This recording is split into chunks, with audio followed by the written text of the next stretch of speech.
So let's take a look at the Velcro cuff. You can see here we have one for the upper limb and one for the lower limb. They've decided here to have the same width, which is absolutely applicable. The difference will be in the upper limb, which I have in my hands here, will be shorter as there's less diameter that is needed in comparison to the lower limb.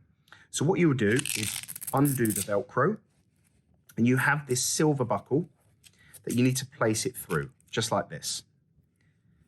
The limb will be through the hole like that, and you will tighten up to the desired limb occlusion pressure that you need.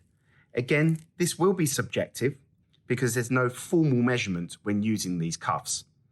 That is absolutely fine and works in various different circumstances.